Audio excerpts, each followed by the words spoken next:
मोबिना महक और आप देख रहे हैं इस वक्त की खबर हल्द्वानी से। अंकिता भंडारी हत्याकांड की दूसरी बरसी पर कांग्रेस ने किया मौन उपवास। अंकिता भंडारी की दूसरी बरसी के मौके पर आज हल्द्वानी में कांग्रेस ने मौन उपवास कर विरोध जताया। कांग्रेस विधायक सुमित हृदय के नेतृत्व में आयोजित मौन उपवास में सैकड़ों कार्यकर्ता और महिलाएं भी मौजूद रहे, जिन्होंने अंकिता भंडारी को न्याय दिए जाने को लेकर मौन उपवास रखा। इस दौरान कांग्रेस विधायक सुमित हृदय ने कहा कि उत्तराखंड में महिलाएं और बेटियों की सुरक्षा आज राम भरोसे है। 2 साल पहले अंकित भंडारी की हत्या हुई थी, लेकिन आज भी उसके असली गुनाहगारों तक पुलिस नहीं पहुंच पाई है। राज्य सरकार ने गुनाहगारों को बचाने की कोशिश की, यह प्रदेश की जनता अच्छी तरह जानती है। कांग्रेस विधायक ने कहा कि आज दूसरी बरसी पर मौन उपवास रख उनके द्वारा पहाड़ की बेटी को श्रद्धांजलि दी गई है। वहीं दूसरी तरफ कांग्रेस कार्यकर्ताओं ने राहुल गांधी पर की गई अपडेट टिप्पणी को लेकर भी पुतला दहन किया।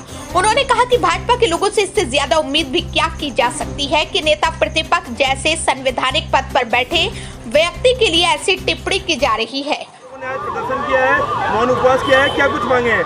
देखिए, इस प्रदेश में भ्रष्टाचार, अपराध, बलात्कार, महिलाओं के प्रति हिंसा, शोषण, लगातार समाज में हिंसा भारतीय जनता पार्टी के प्रशासन और शासन और इनके राज का प्रतीक बन चुकी है। ये लगातार जो संलिप्त हैं, चाहे हमारी बेटी बहन अंकिता भंडारी, जिसकी न्याय की गुहार के लिए आज यहाँ पे मौन उपवास रखा गया कांग्रेस के द्वारा, इसमें आपने देखा मातृशक्ति ने कितनी बढ़ चढ़ के हिस्सेदारी ली। ये दर्द हर घर का है, हर परिवार का है। बेटी बचाओ बेटी पढ़ाओ का नारा देने वाली ये सरकार, एक बेटी जो पढ़ के अपने कार्य पे गई, वहाँ पे जब अतिरिक्त सेवा उससे और गंदे कार्य करने को करा गया, जिसने मना कर दिया, उसको मार डाला, उसमें संलिप्त कौन है? भारतीय जनता पार्टी के लोग। रिजॉर्ट किनका? भारतीय जनता पार्टी के लोग। वीआईपी कौन है?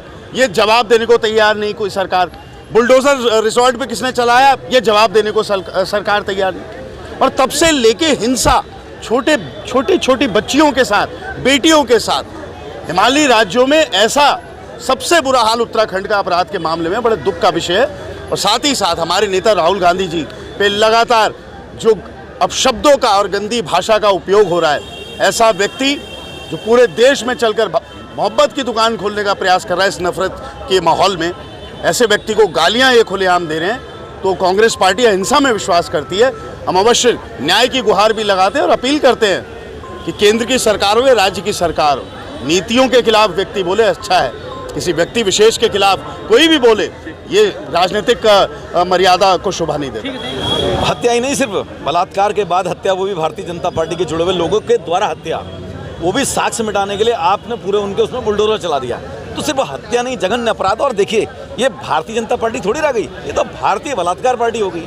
इनका जो वो देखे आपने, वो सल्ट में जो हुआ, जो लाल कुआं में हुआ, जो केंद्र में जो है आप देखें हरियाणा की पहलवानों को घसीट के रोड पर लटका गया, उनको घसीटा गया। ये सब आप जो चाहें, राम नाम की लूट मची है, लूट सके तो लूट। अब अंत काल पछताएगा, अंत आ रहा है। हरियाणा चुनाव हार रहे हैं, ऐतिहासिक हार होने जा रही है। झारखंड हार रहे हैं, महाराष्ट्र हार रहे हैं, जम्मू कश्मीर हार रहे हैं। अब जा रहा है जेल में जाने का डर। तो नया ड्रामा खो दिया भाई।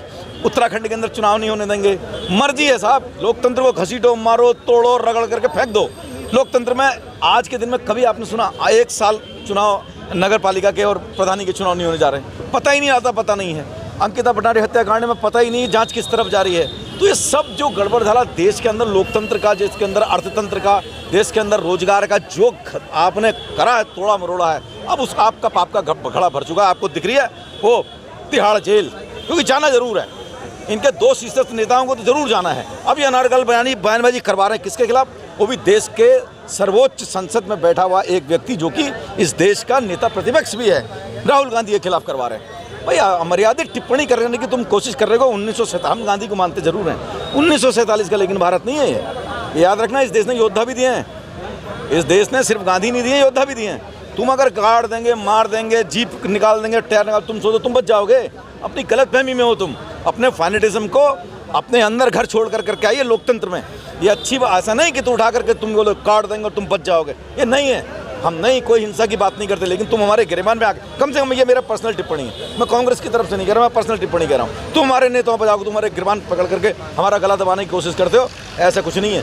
अच्छा, उत्तराखंड में तमाम किसी को भी, मैं कहता हूँ एक आम आदमी को, मैं एक व्यक्ति थे ना, वो मेरे घर के बगल में रहते हैं, वो 3 बजे ऑफिस से आ गए, एक दिन कहने लगे यार मैं अपनी बच्ची को लेने जा रहा हूँ। खौफ भय ऐसा समाज के अंदर है आज के दिन में, इस सरकार में कि साहब मैंने कहा क्यों? कह रहे वो उसमें आती थी वैन में, लेकिन यार मेरे को भरोसा नहीं है, अब मैं खुद उसको बच्ची को लेने जा रहा हूँ और बच्ची को लेने छोड़ने जाऊँगा।